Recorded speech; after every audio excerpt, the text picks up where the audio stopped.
Family strife. How does it happen?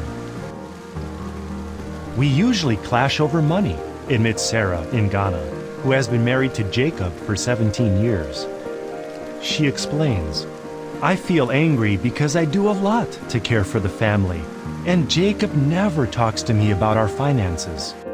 For weeks, we do not speak to each other. Yes, responds her husband Jacob, there are times when we exchange angry words. They are usually caused by misunderstandings and a lack of meaningful communication. Conflicts also occur because of our overreaction to situations. Newly married Nathan, in India, describes what happened one day when his father-in-law shouted at his mother-in-law. She took offense, he says, and left the house.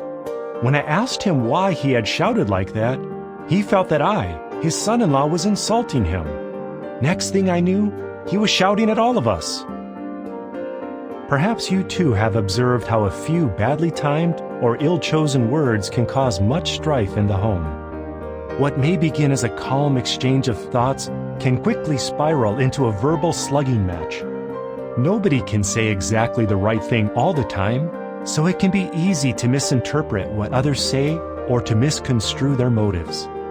Nevertheless, it is possible to enjoy a measure of peace and harmony. What can you do when heated arguments erupt? What steps can you take to restore peace and serenity in the family? How can families maintain peace in the household? End of article.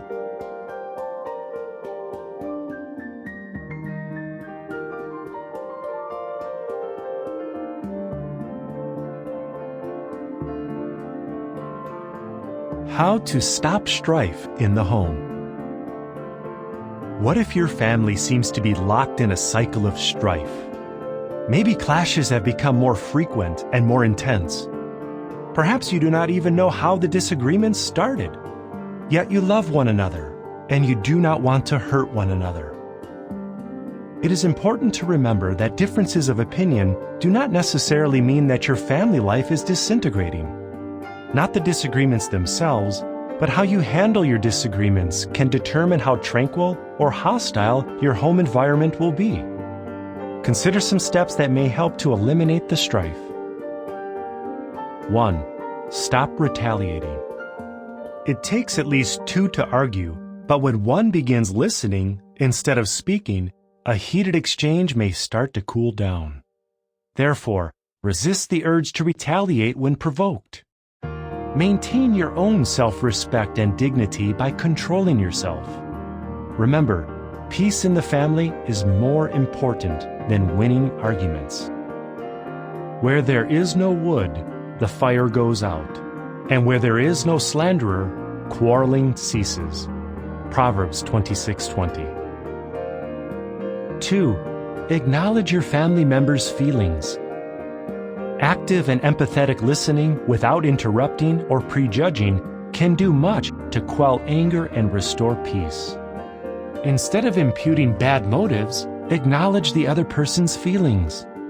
Do not attribute to malice what may be caused by imperfection. Hurtful speech may be more the product of thoughtlessness or a wounded heart than a mean or vengeful spirit. Clothe yourselves with the tender affections of compassion, kindness, humility, mildness, and patience. Colossians 3:12. 3. Give yourself time to cool down. If your emotions are volatile, it may be wise to excuse yourself politely and walk away for a short while to cool down. Maybe you can go into another room or go for a walk until you have regained your composure. This is not stonewalling, that is, being uncooperative or evasive. Nor is it the silent treatment, where someone refuses to communicate. Rather, this is perhaps a good time to pray to God for patience, insight, and understanding. Before the quarrel breaks out, take your leave. Proverbs 17:14. 4. Carefully consider what needs to be said and how to say it. It will not improve matters if you focus your efforts on preparing a finely honed, cutting rebuttal. Instead, try to say something that can help soothe your loved one's hurt feelings. And rather than dictating how you think he or she should be feeling, humbly ask for clarification and express thanks for any help or insight you receive. Thoughtless speech is like the stabs of a sword, but the tongue of the wise is a healing. Proverbs 12:18. 5. Keep your volume down and your tone conciliatory. One family member's impatience can easily rouse another's anger. Resist the urge to be sarcastic or insulting, or to raise your voice, no matter how offended you may feel. Avoid hurtful accusations such as, "You don't care about me," or "You never listen." Rather, tell your spouse in a calm manner how his or her conduct has affected you. "I feel hurt when you..." Shoving, slapping, kicking, or any other form of violence is never excusable. The same is true of name-calling, contemptuous comments, or threats. Put away from yourselves every kind of malicious bitterness, anger, wrath, screaming, and abusive speech, as well as everything injurious. Ephesians 4:31.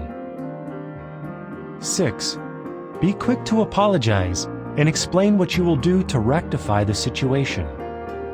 Do not let negative emotions cause you to lose sight of your main objective, making peace. Remember, if you fight with someone, both of you lose. If you make peace, both of you win. So take responsibility for your part in the dispute. Even if you are convinced that you have done nothing wrong, you can still apologize for getting irritated, responding the way you did, or unintentionally contributing to the upset. Peaceful relationships are more important than pride and victory. And if someone apologizes to you, be quick to forgive. Go and humble yourself and urgently plead with your neighbor. Proverbs 6:3. Once the argument is over, what can you do to promote peace in the family? This will be the subject of the following article. End of article.